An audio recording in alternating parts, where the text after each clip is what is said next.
Welcome, watch lovers.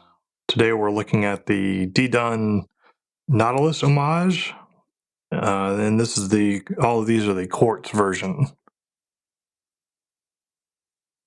So first, let's start off by talking about some of the specifications of this watch. It has a mineral crystal, a stainless steel case, an integrated stainless steel bracelet, which is a one piece with a butterfly clasp. It has a solid screw down case back, and it's rated at 30 meters water resistant. We do have loomed hands and loomed indices. The loom isn't anything to write home about, but it is there. We have a matching date window only on this white or silver dial version. And all of these have a nice sunbursting effect on the dial. Kind of textured blue horizontal teak looking design. Now on the stainless steel case, we have some kind of vertical brush polishing on the top of the case. You can see that it transitions to smooth polishing around the bezel on the side.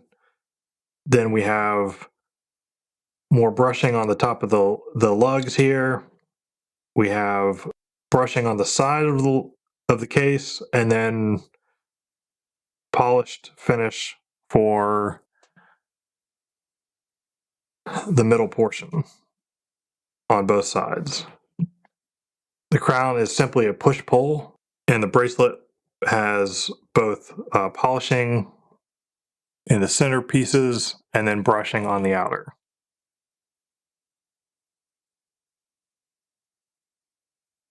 It is an integrated bracelet, so you cannot swap this out with other bracelets. And there are no micro adjustments, so you're going to tend to want to wear and adjust this to be loose. The pins are push-in pins, so it does not have screw-in links for adjustment. Now on an actual Nautilus, you would note that there are kind of the holes in the side of the case over here, but this one does not have it. It's just sleek integrated piece, so that is obviously a departure from original design. These have a quartz Miyota 8115 movement, I believe, in them. So for some reason, this particular model that was sent to me has automatic written here under the DiDun stainless steel. The other two do not say automatic, so I think this watch face was obviously designed for the automatic version that they also have, but mistakenly was put into that particular watch case. The others, as you can see, do not have that, so it's a little bit cleaner dial as well as more accurate in the fact that these do not have automatic movements in them. Now, at the price point that these watches sell at, it's really difficult to have any complaints. I will say that in terms of quality control, this particular model, the time did stop on me, and I had to actually take out the movement, take off the hands, and put the hands back on myself to get the watch to continue to work, because it was not a battery issue, and I knew this by swapping out the battery. And what would happen is I would set the time each day, and then at random times it would just stop. And all I do is pull out the crown, change the time, push in the crown again, and the watch would start, and it would continue, and it would keep accurate time until it would eventually just randomly stop at some other random point in time. So it seemed like the hands at some point were creating enough friction that it was actually stopping the movement. But I was able to fix that myself, and I am not an experienced watch technician, but do have a few tools available to me to do that. And by some miracle, I was able to get the watch working again myself on its own, and it has been run again for at least a few weeks after I made that modification. The other two have worked without issue from the day that I got it. These do keep accurate time because they are quartz movements, which is nice, even though it does not obviously have a sweeping hand. Given the price point, I think the case finishing certainly looks nice. The brushing on the top, it has certainly kind of a roughish texture to it.